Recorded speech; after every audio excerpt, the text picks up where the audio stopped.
Hello friends, welcome. Feeling of imagination के channel में आपका वेलकम है। इस वीडियो में मैं स्लेव ऑफ लव का नेक्स्ट पार्ट शेयर कर रही हूँ। अगर पसंद आए तो प्लीज इसे लाइक करिएगा, शेयर करिएगा और अपने कमेंट देना मत भूलिएगा। साथ ही साथ मेरे चैनल को सब्सक्राइब भी कीजिएगा। तो चलिए अब हम अपनी स्टोरी पर आते हैं। प्रीवियस पार्ट में आपने देखा था कि वो सियान ने वांगजी को पहचान लिया था कि वह उसका लंजा है। तो चलिए अब हम इस स्टोरी को आगे कंटिन्यू करते हैं। विंग थोड़ी दूर जाकर खड़ा हो गया। वांगजी अपनी आंखें खोलता है और वह अपने सामने देखता है और उठकर बैठने की कोशिश करने लगता है। तभी उसे अपनी पीठ पर एक मजबूत हाथ महसूस होता है जो उसे गिरने से बचाने की कोशिश कर रहा था। वांगजी ने उससे खुद को दूर करने की कोशिश की और गुस्से से खुद को संभालने वाली आंखों में देखा, मगर कुछ ही सेकंड में उसे यह एहसास हो ही जाता है कि उसने क्या किया है।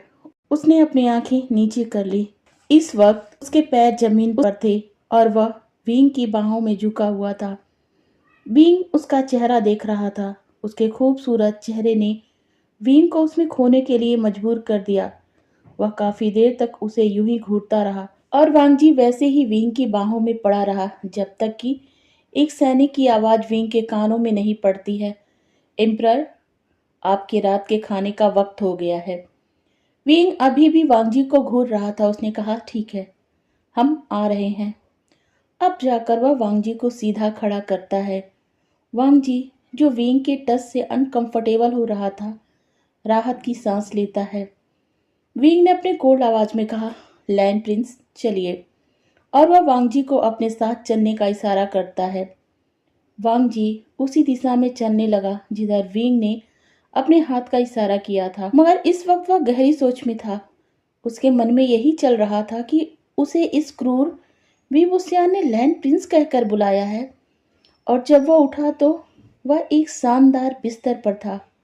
कहीं उसके साथ विभूषिया ने कुछ किया तो नहीं है? शायद नहीं, क्योंकि उसकी हालत उसे ठीक लग रही थी, मगर वह खुद को अभी चेक नहीं कर सकता था। यह सब सोचते हुए वह चल रहा था। तभी उसका ध्यान अपने कपड़ों पर जाता है। उसने अपने हाथों से अपने हानफों को पकड़ कर देखा। उसकी आंखें आश्चर्य से बड़ी हो गईं। ये क्या, ये क्या? ये तो लैंड क्लैन के हानफों के जैसा है। मेरे गुलाम वाले कपड़े तो नहीं है। उसे समझ नहीं आ रहा था, मगर वह यह सब पूछे किससे? उसके साथ इस तरह का व्यवहार क्यों किया जा रहा है? क्यों? क्या वह एम्परर विभूषियन से पूछे? मगर वो कैसे पूछ सकता है? वह तो एक गुलाम है। क्या वह मंत्री नीहूसेन से? नहीं। यही सोचकर वह आगे बढ़ रहा था। तभी विभूषियन ने कहा, राजकुमार लान, चलिए, हम भोजन करते हैं। अब जाकर कहीं वांगजी का ध्यान टूटा। उसने सामने देखा तो खाने की टेबल सजी हुई थी। उसकी आंखें एक बार फिर बेचैनी से भर गई। उसने नजर दौड़ाई। खाने की चीजें उसके क्लैन के हिसाब से फीकी थी और हेल्दी थी। साथ में कुछ स्वाद से भरपूर खाने भी थे। उसे समझ नहीं आ रहा था कि वह क्या समझे। तभी उसे आवाज आती है, क्या राजकुमार लैन को सुनाई नहीं दे रहा है? आवाज थोड़ी सख्त थी। मैं एक बार फिर कह रहा हूं, बैठिए। वांगजी को सोचता है और फिर अपने घुटने के बल बैठकर कहता है, गुलाम अपने मालिक के बराबरी पर नहीं बैठ सकता है। विंग को वांगजी पर गुस्सा आ रहा था। उसने कहा, राजकुमार लान, मुझे अच्छा लगा कि आपने अपनी बात रखी, मगर आप मेरे गुलाम हैं तो आपको मेरी सारी बात माननी है। क्या आप भूल गए हैं? क्या मेरी बात ना मानना मेरा अपमान नहीं हुआ? कहिए। मुझसे भूल हो गई एम्परर, कहता हुआ वांगजी अपनी जगह से खड़ा हुआ और विभूषियन के सामने बैठ गया। उसके बैठने के बाद विभूषियन भी बैठ गया। उसने कहा, राजकुमार लान, अपना खाना शुरू करिए। वांगजी बिना किसी बहस के खाने को शुरू कर देता है और विंग भी अब खा रहा था। वांगजी पूरे वक्त विंग की निगाहों को अपने ऊपर महसूस कर रहा था। खाना हो जाने के बाद विंग अपनी जगह से खड़ा हो गया और जाने लगा। वांगजी को समझ नहीं आया कि वो क्या करे। इसी वजह से वह अपनी जगह पर खड़ा था। विभूषियन ने कहा, राजकुमार लान, क्या आप यहीं खड़े रहेंगे या आपको मुझे उठा कर ले जाना होगा? वांगजी हड़बड़ाकर विभूषियन के पास आ गया। अब विभूषियन वांगजी के साथ चल रहा था। महल में जितने सैनिक और गुलाम थे वह सभी यह देखकर हैरान थे, मगर किसी की भी हिम्मत नहीं थी कि अपनी आंखों से विभूसियान की तरफ देखे। थोड़ी देर में विभूसियान वांगजी आपस में उस कमरे में थे जहां कुछ देर पहले वांगजी लेटा था। विभूसियान ने कहा, राजकुमार, आज से आप इस कमरे में रहेंगे और इसी बिस्तर पर ही सोएंगे। ये मेरा आदेश है। वांगजी को यह अच्छा तो नहीं लगा, मगर उसे यह करना ही पड़ा। उस पर लेट जाता है और विंग एक दूसरे कमरे में चला जाता है। वांगजी थका सा महसूस कर रहा था, साथ ही उसकी समय से सोने वाली आदत ने उसे गहरी नींद में पहुंचा दिया। जब रात घनी हो गई तो विंग उसके कमरे में आता है। इस वक्त उसके चेहरे पर मास्क नहीं था। उसने बड़े प्यार से वांगजी की तरफ देखा और कहा, लंजा, तुम्हें देखकर बहुत खुश हूँ और अब मेरा मन जीने को कर रहा है, मगर वेंस को खत्म किए बिना मैं तुम्हें अपनी लाइफ में नहीं ला सकता लंजा, और अब तो तुमसे दूर भी नहीं रह सकता। तुम्हारा काका तुम्हें बहुत चाहता है लंजा। उसने वांगजी के चेहरे से उसके बालों को हटाया और उसके माथे पर किस करके वहां से चला गया। सुबह होती है, वांगजी उठता है। उसे समझ नहीं आया वह क्या करे।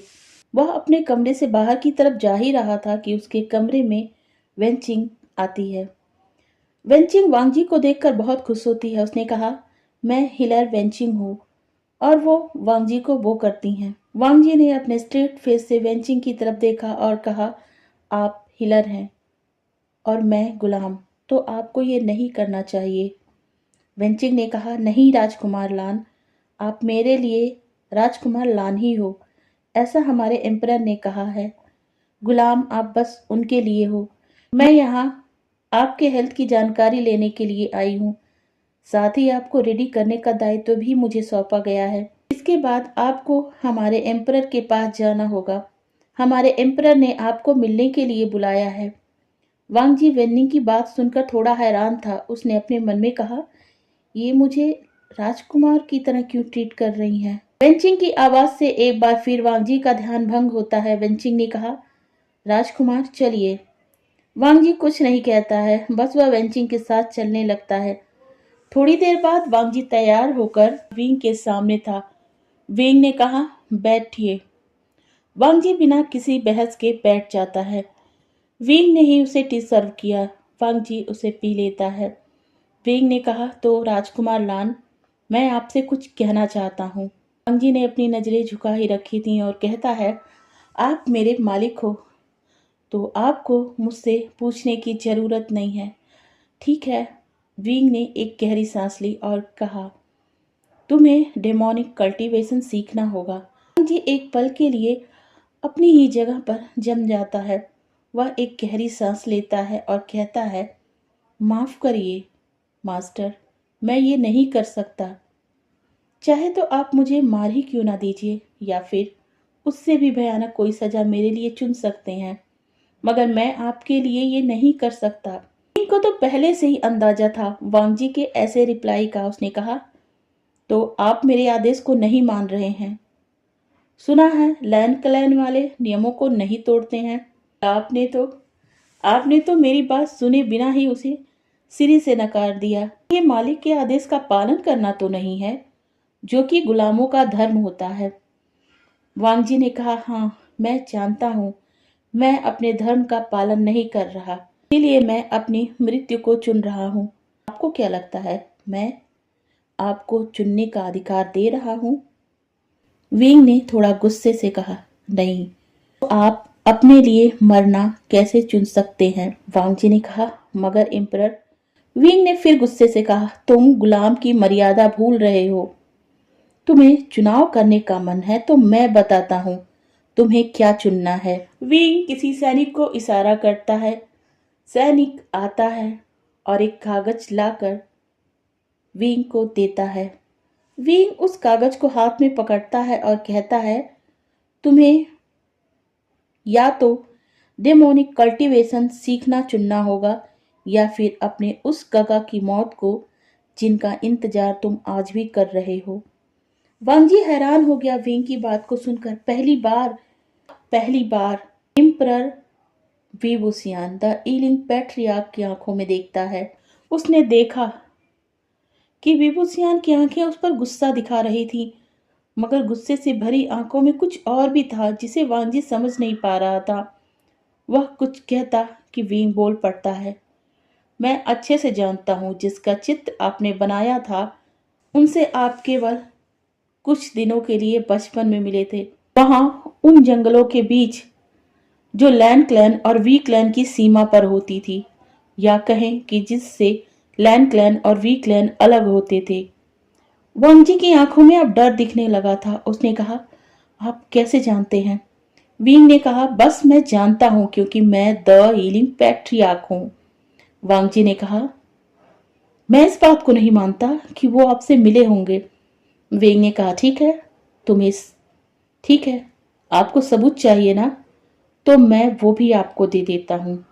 इतना कहकर विंग ने वही कागज वांगजी की तरफ बढ़ा दिया जो उसके हाथ में था। वांगजी की आंखें आश्चर्य के साथ एक बार फिर विंग की आंखों से टकरा जाती हैं। वांगजी की उठी नजरों को देखकर कहता है, आप इतने आश्चर्य के साथ क्यों देख रहे हो? ये वही है ना? वांगजी एक बार फिर उस चित्र की तरफ देखता है। उसने गौर से देखा, ये बिल्कुल उसके गगा की ही तरह था, बस थोड़ा मैच्योर। उसकी आंखों में आंसू की कुछ बूंदें अपने आप ही आ गईं। विंग जो इस वक्त लान वांगजी को ऑब्जर्व कर रहा था, वांगजी की आंखों के आंसू उसकी नजरों से छिपे न रह सके। उसका दिल भी उदास हो रहा था। उसका मन कर रहा था वह जाकर अपने लंजा को गले लगाकर कहे, लंजा, मैं तुम्हारे सामने ही हूँ, तुम क्यों रो रहे हो? और उसके बहते आंसुओं को पोंछ दे। मगर इस वक्त ये करना उसके लिए और उसके लंजा दोनों के लिए ठीक नहीं होगा। उसने अपनी सख्त आवाज में कहा, राजकुमार लान, अब तो आपको तसल्ली हो गई ना? ये वही है। वांगजी कुछ नहीं बोलता है, विंग को बस देखता रहता है, जैसे कि वो कहना चाह रहा हो कि क्या सबूत है ये इंसान उसके पास है। वांगजी के मन को विंग अच्छे से समझ गया। उसने कहा, राजकुमार लान, मुझे अच्छे से पता है आपको मुझ पर विश्वास नहीं है, मगर मैं कल आपको इस शख्स से मिलवा ही दूंगा और तब आप समझ जाएंगे कि मैं सही हूँ। वांगजी अब खामोश था और लगातार विंग की आंखों में अपने एक्सप्रेशनलेस आंखों से देखे जा रहा था। विंग ने कहा, लान राजकुमार, मुझे कुछ और भी बातें आपसे क्लियर करनी है। आप ये डेमोनिक कल्टीवेशन बस मुझे सेफ रखने के लिए सीख रहे हैं, ना कि किसी को नुकसान पहुंचाने के लिए। मैं आपको वक्त देता हूँ, मगर कल आप अपना डिसीजन मुझे बता दीजिएगा। या तो आपको कल्टीवेशन सीखना होगा या फिर इस इंसान की मौत को आपको देखना होगा। वांगजी कुछ नहीं कहता है। विंग आगे कहता है, अगर आपको कुछ पूछना है तो आप पूछ सकते हैं। आप मेरे साथ राजकुमारों के जैसा व्यवहार क्यों कर रहे हो? वांगजी के इस सवाल से विंग थोड़ा सकपका गया, मगर तुरंत ही उसने खुद को संभाल लिया और कहा, मैंने तुम्हें राजकुमारों की तरह बस इसलिए रखा है ताकि तुम्हें डार्क कल्टीवेशन सीखने के लिए किसी भी तरीके से कोई परेशानी ना हो, और अगर इसे सीख कर आपको हर्ट कर दिया तो? वांगजी ने क्वेश्चनिंग आइज से फिंग की तरफ देखा। आपको शायद भूल गया है और मैं याद दिला दूं, मैं आपसे युद्ध में इसी वजह से हार गया कि मुझे डार्क कल्टीवेशन नहीं आती है, वरना हम आप तो बराबर होते। विंग ने कहा, मुझे अच्छे से याद है और यही वजह है कि मैं वेन से युद्ध में खुद के साथ तुम्हें शामिल करने की सोच रहा हूँ और तुम्हें ही डार्क कल्टीवेशन सीखने जैसा कठिन काम दिया है। वांगजी थोड़ा सा मुस्कुराता है और कहता है, मगर आपने सोचा है अगर उसका यूज मैंने आप पर कर दिया तो क्या होगा? वांगजी इस बार सीधे विंग की आंखों में झांक रहा था और वह भी बहुत गहराई के साथ। वांगजी की खूबसूरत आंखें विंग को इस वक्त थोड़ी खतरनाक लग रही थीं। उसे अपने लंजा का ये अंदाज बहुत अच्छा लगा। उसे और भी मजा आने लगा अपने लंजा को इस तरह एग्रेसिव बिहेव करता देखकर। उसने भी सेम इंटेंसिटी के साथ उसकी आंखों में देखते हुए कहा, मैं तुम्हें सिखाऊंगा तो तुम्हारा गुरु रहूंगा और ये मुझ पर निर्भर करेगा कि तुम मुझसे आगे जा पाओगे या नहीं। तो तुम्हें इस बात की चिंता करने की जरूरत नहीं है, तुम बस मेरे पीछे रहोगे और मैं ये निश्चित करूंगा कि तुम्हें ऐसा कोई भी मौका ना दूं जो तुम्हें मुझे धोखा देने को मजबूर करे या उसे आसान बना दे। तुम्हें पता है ना, इस वक्त कल्टीवेशन वर्ल्ड में कोई भी ऐसा नहीं है जो मेरा मुकाबला कर सके।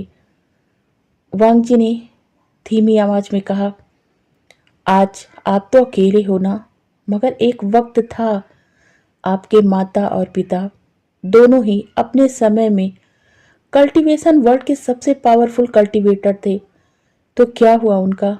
वह भूल गए आप धोखे से ना तो खुद को बचा पाए और ना ही अपने बच्चे को। वांग जी की आवाज थोड़ी सैड थी। उसके शब्द बता रहे थे कि इनको कहते वक्त वह कितना दुखी है। और विंग, उसका तो इस वक्त गुस्से पर से अपना कंट्रोल ही खो गया। वह वांग जी पर चिल्ला उठा, लान वांग जी, तुम मेरे माता पिता की बेइज्जती कर रहे हो। वांग जी ने फिर धीरे से कहा, माफ करिए एम्परर, मगर मैंने उनकी बेइज्जती नहीं की है। वो अपनी अच्छाई से आज भी लोगों के दिलों में राज करते हैं। आपको शायद नहीं पता, उनके बारे में लैन क्लैन के बच्चों को पढ़ाया जाता है। मैंने तो बस आपको यह याद दिलाने की कोशिश की है कि धोखा कभी भी कहीं भी किसी को भी मिल सकता है, चाहे कोई ताकतवर हो या कमजोर, क्योंकि धोखा ताकतवर या कमजोर किसी को नहीं समझता है। और आपको तो अच्छे से पता है, इसे वही लोग तो देते हैं जिन्हें हम अपना समझते हैं या उन पर विश्वास करते हैं। जो गैर होते हैं या दुश्मन होते हैं, वो हमें धोखा नहीं दे सकते हैं, क्योंकि हम उन पर भरोसा करते ही नहीं हैं। इसी वजह से मैं आपसे कह रहा हूँ, मुझे कल्टीवेशन सिखाने वाली बात आप पर भारी पड़ सकती है। विंग वांग जी की बातों से अब तक गुस्सा था, मगर अब शांत हो चुका था। उसने अपनी सख्त मगर धीमी आवाज में कहा, राजकुमार लान, मैं आपको विश्वास दिलाता हूँ, मैं अपने माता पिता की जैसी गलती कभी नहीं करूंगा और आपको इस बारे में चिंता करने की जरूरत नहीं है। तभी उसे कुछ याद आता है। उसने कहा, और आपने ये बात बिल्कुल गलत कही है कि वो अपने बच्चे को नहीं बचा पाए। मैं जिंदा हूं, और वो भी आपके सामने। विंग इस वक्त वांग जी के चेहरे को ही देख रहा था। वांग जी ने कहा, क्या सच में आप जिंदा हो? मगर मैं जहां तक उनके बारे में जानता हूं, वो क्या सच में आपको वही बनाना चाह रहे होंगे जो आप इस वक्त हैं? नहीं, बिल्कुल नहीं। उनकी सोच, उनके आदर्श आपसे अलग थे। वो आपको विवोसियान बनाना चाहते थे, और आप क्या बन गए? The healing patriarch, the healing patriarch, क्रूर हीलिंग पैट्रियार्क। लानवांग जी, तुम गुलाम की मर्यादा भूल रहे हो। विंग गुस्से से चिल्ला पड़ा। वांग जी ने कहा, नहीं, मैं नहीं भूला, बस आपके पूछने पर आपका जवाब दिया है, जो कि मेरा फर्ज है। तभी विंग अचानक से अपनी जगह से उठ खड़ा हुआ। उसने कहा, तुम्हें सोचने के लिए 2 दिन का वक्त दिया जाता है। तुम अपने जवाब के साथ तैयार रहना, और ये बात दिमाग में रखना कि उसी जवाब के ऊपर किसी की जिंदगी और मौत टिकी है। यह कहकर वह बाहर निकल गया था। वांग जी समझ गया था कि वह बहुत गुस्से से बाहर गया है। वांग जी फिर उसी चित्र की तरफ देखता है और उसे अपने हाथ में उठा लेता है। तभी एक नौकर आता है और कहता है, राजकुमार लान, आपको अब चलना चाहिए। वांग जी उस नौकर के साथ विंग के कमरे में आ जाता है।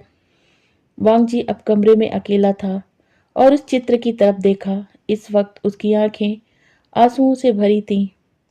उसने उस पर हाथ फेरते हुए कहा, गगा, कहाँ हो आप? क्या सच में आप हो? क्या हीलिंग पैट्रियार्क ने आपको पकड़ लिया है? क्या मैं आपको याद हूँ, या फिर उन्होंने अपनी बात मनवाने के लिए मेरे साथ कोई चाल चली है? मगर अगर सच में आप ही हुए तो क्या वो सच में आपको मार डालेगा? अगर मैंने टार्क कल्टीवेशन नहीं सीखा, अगर वो ये करना ही क्यों चाहते हैं? क्यों? क्या उन्हें नहीं पता है मुझे कल्टीवेशन सिखाना अपने लिए मौत को पालने के बराबर होगा? अगर जैसा कि उनके बारे में सुना गया है, वह अपने दुश्मन को जिंदा नहीं छोड़ते हैं, तो क्या मुझे छोड़ देंगे? नहीं, जरूर कुछ उन्होंने ऐसा किया होगा जिसकी वजह से उन्हें इस बात की जरा से भी चिंता नहीं है कि मैं उन्हें धोखा दे सकता हूँ। मगर क्या करूँ? सच में ये गगा को जानते हैं? क्या ये उन्हें मार देंगे? क्या मैं कल्टीवेशन सीख लूं? मगर ये तो लैंड क्लैन के नियमों के खिलाफ होगा ना। मगर मैं अब तो एक गुलाम हूँ, तो मुझे लैंड के नियमों का पालन करना चाहिए या फिर गगा को बचाना चाहिए। यही सब सोचते हुए वांगजी का दिमाग फटने लगा था। उसके सर में दर्द होने लगा था। वह वहीं सो गया। 2 दिन बीत गए थे। वांगजी विंग के रूम में ही था। उसके साथ राजकुमारों जैसा व्यवहार किया जाता था। उसके हेल्थ का ध्यान रखा जाता था। उसकी दवाइयाँ उसे दी जा रही थीं। साथ में उसके पास एक नौकर हमेशा रहता था। वह वांगजी की जरूरतों का ख्याल रखता था। आखिरकार किसी तरह 2 दिन बीत ही जाते हैं। वांगजी को विंग के सामने लाया जाता है। नी हुसैन वहां पहले से मौजूद था। इस वक्त वहां पर विंग बैठा था। नी हुसैन और वांगजी खड़े थे। नी हुसैन ने वांगजी की तरफ देखा और कहा, राजकुमार लान, आप अपना निर्णय सुनाइए। क्या आप डार्क कल्टीवेशन सीखेंगे या फिर अपने करीबी व्यक्ति की मृत्यु देखना पसंद करेंगे? वांगजी ने अभी भी अपना सर झुकाकर ही रखा था। उसने धीरे से कहा, मैं कैसे मान लूं कि ये वही हैं जिन्हें मेरे करीबी होने का दावा किया जा रहा है? मैं मानता हूँ वो मेरे लिए बहुत महत्वपूर्ण है। नहीं, मैं स्वीकार करता हूँ कि वो मेरा प्यार है। उसका इतना कहना ही था कि नी हुसैन और विंग उसकी तरफ देखने लगते हैं अपनी हैरान निगाहों से। वांगजी ने आगे कहना जारी किया, मैं उन्हें अपने जीवन से भी बढ़कर मानता हूँ। हम लेंस हैं और हमारे बारे में कहा जाता है हम एक ही बार किसी को अपने जीवन साथी के रूप में चुन सकते हैं। अगर उनका साथ नहीं मिला तो हमें अकेले रहना होता है। तो आप समझ ही गए होंगे कि लेंस के लिए हमारे जीवन साथी की क्या वैल्यू है। तुम लेंस बेवकूफ हो क्या? विंग अपने थ्रोन से उठ खड़ा होता है। अभी थोड़ी देर पहले तक वांगजी का कन्फेशन सामने से सुनकर विंग को जो बहुत खुशी मिल रही थी, वह चाहता था वह तुरंत जाकर वांगजी को गले से लगा ले। मगर जब उसने सुना साथ में वांगजी यह भी कह रहा है कि उसकी लाइफ में विंग के अलावा और कोई नहीं आ सकता है, तो क्या उसके न रहने पर उसका वांगजी अकेला ही रह जाएगा? क्या उसका लंजा पूरी लाइफ अकेला रहेगा? इसी ख्याल से वह कांप गया और यही डर उसके गुस्से में तब्दील हो गया। वांगजी इरिंग पेट्रिया के गुस्से की वजह नहीं समझ पाया, मगर नी हुसैन समझ गया। उसने थोड़ी ऊंची आवाज में कहा, एम्परर, राजकुमार लान ने अभी अपनी बात पूरी नहीं की है। आप नाराज मत हो। नी हुसैन के सॉफ्ट आवाज ने विंग को थोड़ा सा शांत कर दिया था। वह फिर जाकर अपने थ्रोन पर बैठ जाता है। तो बताइए राजकुमार लान, क्या आप डार्क कल्टीवेशन सीखना चाहते हैं या अपने प्यार की मौत चुनते हैं? नी हुसैन ने कहा। वांगजी ने कहा, मैं कैसे मान लूं कि आप जिनकी बात कर रहे हैं वो वही हैं जिन्हें मैं जानता हूँ। नी हुसैन ने कहा, ओह, तो आपको उनसे मिलने के बाद ही यकीन होगा। वांगजी कुछ नहीं बोलता है। नी हुसैन ने कहा, एम्परर, लगता है राजकुमार लान उनसे मिलने के बाद ही अपना निर्णय ले पाएंगे। उन्हें हम पर यकीन नहीं है। विंग अपने सिंहासन से उतरकर खड़ा हो जाता है और वांगजी की तरफ देखते हुए कहता है, तो लान राजकुमार को उस कैदी से मिलने दिया जाए। वांगजी के मुंह से बस एक ही शब्द निकलता है, कैदी। इस शब्द ने वांगजी के अंदर एक दर्द सा जगा दिया। उसके पैर लड़खड़ा गए। नी हुसैन, जिसकी नजर वांगजी पर ही थी, वह दौड़ कर आता है, वांगजी को संभाल लेता है। तब तक विंग भी वांगजी की तरफ मुड़ गया था।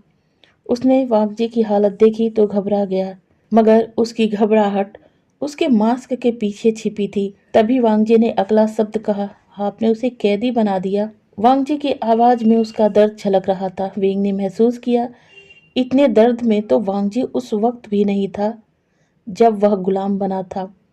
उसने नी हुसैन की तरफ देखा और कुछ इशारा किया और बाहर की तरफ निकल गया। बाहर जाते समय उसकी आंखों से आंसुओं की कुछ बूंदें निकल जाती हैं। नी हुसैन ने कहा, चलिए हम आपको आपके प्यार से मिलाते हैं। वैसे राजकुमार, क्या मैं आपसे कुछ व्यक्तिगत सवाल कर सकता हूँ? वांगजी ने अपना सर हाँ में हिला दिया। नी हुसैन ने कहा, हमें पता है हमने पता किया है, आपने जिनका चित्र बनाया था वो आपके बचपन के मित्र हैं, जिन्हें आप प्यार करते हैं। मगर क्या होगा अगर उनकी लाइफ में कोई और हो या उन्होंने मैरिज कर ली हो? वांग जी मुस्कुराया। उसने कहा, कोई बात नहीं, वो ऐसा कर सकते हैं।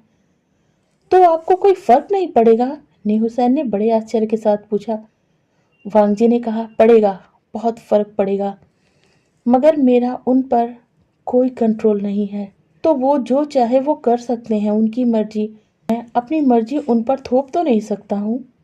नी हुसैन ने गहरी सांस ली और कहा, शायद आप ठीक कह रहे हैं लान राजकुमार, हम किसी मन को कंट्रोल नहीं कर सकते हैं। चलिए अब मैं आपको आपके दोस्त के पास ले चलता हूँ। वांग जी पीछे पीछे चलने लगता है और नी हुसैन आगे आगे। बाद वो सभी एक गुफा के अंदर आते हैं जहाँ कैदियों के रहने के लिए जेल बनाया गया था। वहीं चारों तरफ खूंखार कैदी, वहीं सबसे दूर कोने में एक अलग से बना जेल का कमरा था। वहीं उसके सामने वांग जी को लाया जाता है। वांग जी का दिल इस वक्त जोरों से धड़क रहा था। उसे घबराहट हो रही थी, मगर वह इसे अपने चेहरे पर नहीं दिखाता है। उसने अपने मन में कहा, क्या सच में ये मेरे गगा हैं? क्या ये सच में वही हैं? तभी नी हुसैन जोर से कहता है, कैदी विंग, तुमसे मिलने कोई आया है। विंग जो कि बैठा था अपने सर को ऊपर उठाता है और वांग जी की तरफ देखता है। इसके बाद वह धीरे से खड़ा होता है। वांग जी उसे देखता रह जाता है। उसे विंग का वो खूबसूरत चेहरा अच्छे से याद था। ये उसके गगा ही थे और उसके गगा इस वक्त बहुत ज़्यादा हैंडसम लग रहे थे। उनकी पर्सनालिटी कोई मामूली पर्सनालिटी नहीं लग रही थी। उन्हें देखकर लग रहा था कि वो बहुत बड़े योद्धा होंगे। वांग जी ने अपनी आंखें बंद की और एक बार फिर अपने मन में कहा, क्या सच में ये मेरे गगा हैं? मुझे लग रहा है कि यही मेरे गगा हैं। उसने कहा, गगा, मैं आपका लंजा हूँ। विंग अपनी जगह से वांग जी की तरफ बढ़ गया, मगर बीच में लोहे की सलाखें आ गई। विंग की तरफ देखता है। विंग के चेहरे को बहुत ध्यान से देखा। उसने देखा कि उसके गगा अब पहले जैसे नहीं रहे। चेहरा वही था, मगर थोड़ा मैच्योर हो चुका था। उसने कहा, गगा, क्या आपने मुझे पहचाना? विंग ने कहा, लंजा, तुम मेरे लंजा हो ना? वांग जी ने स्माइल किया। पहली बार नी हुसैन ने वांग जी की स्माइल देखा और अपने मन में कहता है, राजकुमार लान स्माइल भी करते हैं। काश कि साओ सिंचन यहाँ होता।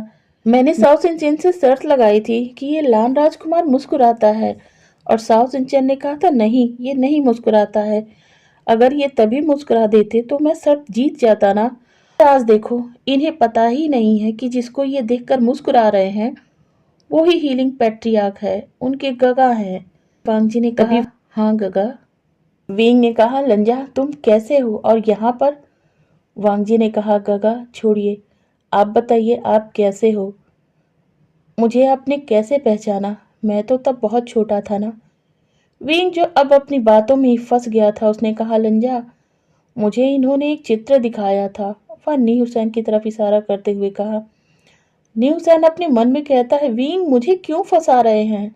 और इसके बाद वह विंग की तरफ अपनी शिकायती आंखों से देखने लगता है। विंग ने कहा, मैं वो चित्र देखकर समझ गया था कि ये मैं ही हूँ और जरूरी से मेरे लंजा ने ही बनाया होगा। इन चित्र में हमारी यादें थीं जो हमारे बीच की थीं।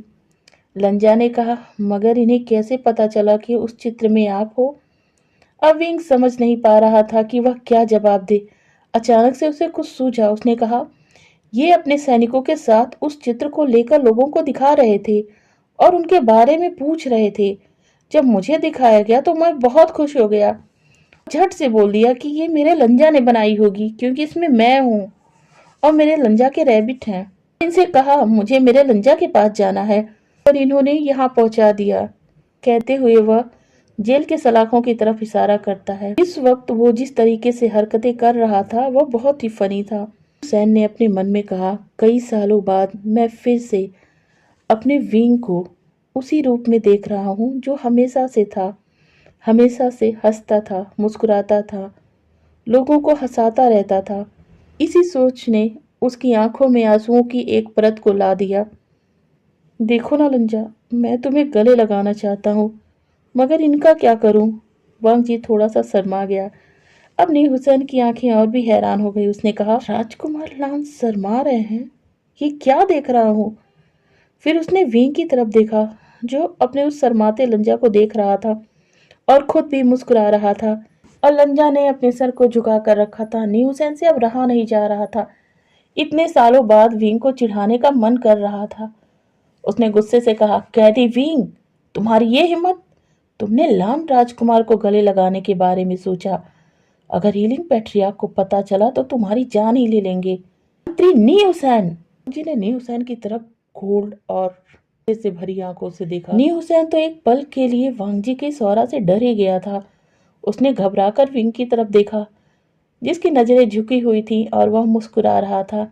ये बात और है कि उसकी मुस्कुराहट बस नी हुसैन को दिखाई पड़ रही थी। वांगजी ने कहा, मुझे अभी आपके हीलिंग पैट्रियार्क से मिलना है।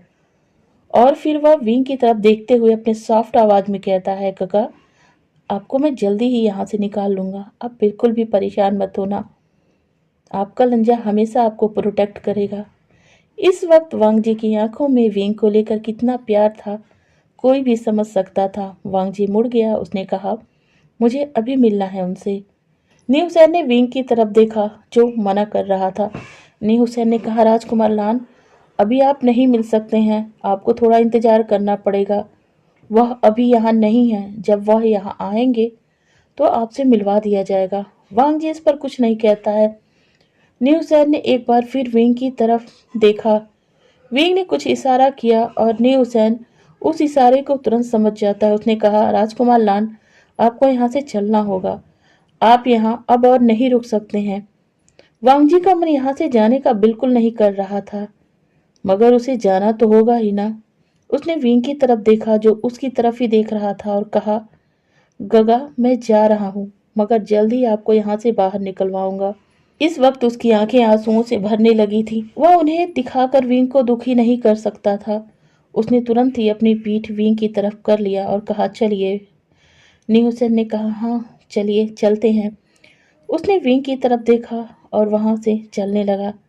विंग अपने सामने वांगजी को जाता हुआ देख रहा था। उसके चेहरे पर इस वक्त एक सुकून था। उसने अपने मन में कहा, मेरा लंजा बिल्कुल नहीं बदला। वह आज भी मुझे प्रोटेक्ट करने की ही सोच रहा है। तो देखते हैं कहाँ तक और किस हद तक वो मुझे प्रोटेक्ट करता है।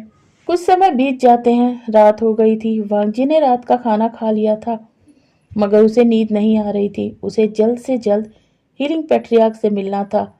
वह बस अपने कमरे में टहल रहा था। तभी सैनिक अंदर आते हैं और कहते हैं, मंत्री नी हुसैन आए हैं। वांग जी को अब पूरी तरह राजकुमारों के जैसा ट्रीट किया जा रहा था। सभी सैनिकों को हिदायत दे दी गई थी कि वो वांग जी को राजकुमारों के जैसा ही रिस्पेक्ट दे। वांग जी ने कहा, ठीक है, उन्हें अंदर आने दो। नी हुसैन अंदर आता है और कहता है, राजकुमार लान, आपको हीलिंग पैट्रियार्क ने याद किया है। राजकुमार लान, आपको हीलिंग पैट्रियार्क ने याद किया है। वांग जी ने कहा, चलिए। कुछ ही मिनटों में नी हुसैन के साथ वांग जी हीलिंग पैट्रियार्क के सामने था। वांग जी हीलिंग पैट्रियार्क के सामने एक टेबल पर बैठा था। हीलिंग पैट्रियार्क ने कहा, तो क्या फैसला है आपका लान राजकुमार? क्या आप डार्क कल्टीवेशन सीखने के लिए तैयार हैं? यह कहकर वह वांग जी की आंखों में देखने लगा। वांग जी विंग की आंखों में देखता है। उसे थोड़ा अजीब सा लग रहा था। हीलिंग पैट्रियार्क को देखकर उसने अपने मन में कहा, ये आंखें तो मेरे गगा की जैसी हैं। वांग जी विंग की आंखों में देख रहा था और कुछ पल के लिए उसे में खो गया। उसे ऐसा करते देख विभूषियान चौकन्ना हो गया। उसे समझ आ गया कि वांग जी उसकी आंखों को स्कैन कर रहा है। उसने अपनी आंखें बंद कर ली और उसके इस सडन एक्शन से वांग जी का ध्यान कुछ सेकंड के लिए डिस्टर्ब हो गया। उसने विंग के ऊपर से अपनी नजरें हटा ली। विंग ने अपनी आंखें खोली। इस बार उसकी आंखों में वो सॉफ्टनेस गायब हो चुकी थी, गुस्से से जल रही थी, जिसे देख वांग जी थोड़ा सहम सा गया। विंग ने गुस्से से कहा, मत भूलो, तुम अभी भी मेरे गुलाम ही हो। वांग जी भी बिना डरे कहा, माफ करिएगा एम्परर, अगर आपको ऐसा लगा कि मैं भूल गया हूँ कि मैं गुलाम हूँ, अगर मुझे आपकी आंखें बीच में काटते हुए विंग ने कहा, बहुत ज्यादा खूबसूरत हैं। जानता हूँ। मगर इनमें खोने की इजाजत किसी को नहीं है। विंग के इस शब्द को सुनकर वांग जी को गुस्सा आ गया। उसकी मुट्ठियां भिज गईं, जिसे नी हुसैन और विंग दोनों ने देख लिया। नी हुसैन को तो बड़ा मजा आ रहा था विंग और वांग जी की बातें सुनकर। तो क्या फैसला है आपका लान राजकुमार? क्या आप कल्टीवेशन सीखना चुनते हैं या फिर अपने दोस्त की मौत को? वांग जी ने अपनी आंखें बंद कर लीं और फिर एक गहरी सांस ली, जैसे कि वह खुद को मजबूत कर रहा हो। उसने अपनी आंखें खोली और कहा, मैं आपसे कुछ कहना चाहता हूँ, उम्मीद है आप सुनेंगे। बिंग ने कहा, बेशक, आप बेझिझक कुछ भी कह सकते हैं। वांग जी ने कहा, मैं डार्क कल्टीवेशन सीखने को तैयार हूँ, पर आप मेरे गगा को छोड़ दें। विंग ने कहा, नहीं, बिल्कुल नहीं, मैं ये नहीं मान सकता। क्या पता आप मुकर जाओ। अगर मैंने उसे छोड़ दिया तो उसके बदले में कुछ और मांग सकते हो। चाहे तो आप अपनी आज़ादी भी मांग सकते हो। विंग ने वांग जी की आंखों में झांक कर देखा। वांग जी ने कहा, तो फिर ठीक है। वांग जी के इस सेंटेंस ने विंग के दिल पर एक वार सा कर दिया। उसने मन में कहा, तो क्या लंजा अपनी आज़ादी को चुनेगा? मुझे नहीं। उसका मन बेचैन हो गया जब तक उसने वांग जी के मुंह से आगे के शब्दों को नहीं सुना। वांग जी ने कहा, मैं चाहता हूँ कि आप कल्टीवेशन सीखने तक ही उन्हें अपने पास रखेंगे। आपको लगे कि मैं पूरी तरीके से सीख चुका हूँ तो आप उन्हें आज़ाद कर देंगे। साथ ही इस पूरे दौरान आप उन्हें कैद में नहीं रखेंगे। वो सारी सुख सुविधाएं देनी होंगी जो आप मुझे दे रहे हैं। बदले में आप मुझसे सुविधाएं वापस ले सकते हैं। बात और मैं रोज जब भी खाली रहूंगा उनसे मिलने जाऊंगा और उस वक्त मैं आपका गुलाम नहीं रहूंगा। बस मैं मेरे गगा का लंजा रहूंगा। बदले में मैं वचन देता हूँ पूरी जिंदगी आपको प्रोटेक्ट करूंगा और अगर आप पर कोई भी मुसीबत आती है तो पहले मैं उसके सामने खड़ा रहूंगा, उसका मुकाबला करूंगा अपनी जान देने तक। यह कहकर वांग जी चुप हो गया और विंग की तरफ देखने लगा, जैसे कि वो कह रहा हो, मैंने अपनी बात पूरी कर ली है, अब आप बताइए। विंग तो वांग जी की बात सुनकर हैरान ही हो गया। साथ में उसके दिल में एक दर्द ने जगह बना ली और यह दर्द उस दर्द से बिल्कुल अलग था, बिल्कुल अलग। जब उसे लगा कि वह वांग जी के लिए उतना ज्यादा इम्पोर्टेंट नहीं है जितना ज्यादा वह समझ रहा था। मगर अब जब उसे यकीन हो गया है कि वांग जी के लिए उसकी लाइफ में उससे ज्यादा जरूरी कुछ नहीं है, वह उसके लिए उसकी लाइफ से भी ज्यादा जरूरी है, तो उसका लंजा अपने गगा के लिए कुछ भी कर सकता है। उसका दिल चाहता था उठकर वह अपने लंजा को गले लगा ले और ऐसा ना कर पाने की बेचैनी ही उसके दिल में दर्द बनकर उमड़ रही थी। उसने तुरंत कहा, मुझे मंजूर है, मगर आपको भी उसी तरीके से रखा जाएगा जैसे कि एक राजकुमार को, और बदले में बस आपको मेरे लिए डार्क कल्टीवेशन सीखना होगा। इसके खिलाफ युद्ध में आपको मेरा साथ देना होगा। साथ ही मैं आपसे वादा करता हूँ, जब मैं विंस के खिलाफ अपने युद्ध को जीत जाऊंगा तो मैं आपको अपनी गुलामी के बंधन से आजाद कर दूंगा। ये हीलिंग पैट्रियार्क का वादा है आपसे। अब आप जा सकते हैं। सैनिक ले जाओ राजकुमार लान को और उन्हें उनके कक्ष में पहुंचा दो। राजकुमार लान, कल से आपकी शिक्षा शुरू हो रही है। वांग जी कुछ नहीं कहता है और सैनिक के साथ चला जाता है। उसके जाते ही नेहू सर ने अपनी सीरियस आवाज में कहा, ये लान वांग जी ही थे ना? मैं तो विश्वास ही नहीं कर पा रहा हूँ। कितना अच्छा मौका था उनके पास खुद को आजाद करवाने का, मगर उन्होंने तुम्हें चुना, खुद को गुलाम बनने दिया। विंग ने अपनी सॉफ्ट आवाज में कहा, नहीं, वो तो पहले से ही गुलाम है। पहले से क्या मतलब? विंग ने कहा, हाँ, पहले से ही वह गुलाम है। मैं उसे क्या गुलाम बनाऊंगा? वह अपने प्यार का गुलाम है, अपने गगा के प्यार का। ओके फ्रेंड्स, आज की वीडियो मैं यहीं पर एंड करती हूँ। मिलते हैं नेक्स्ट वीडियो में। Thank you.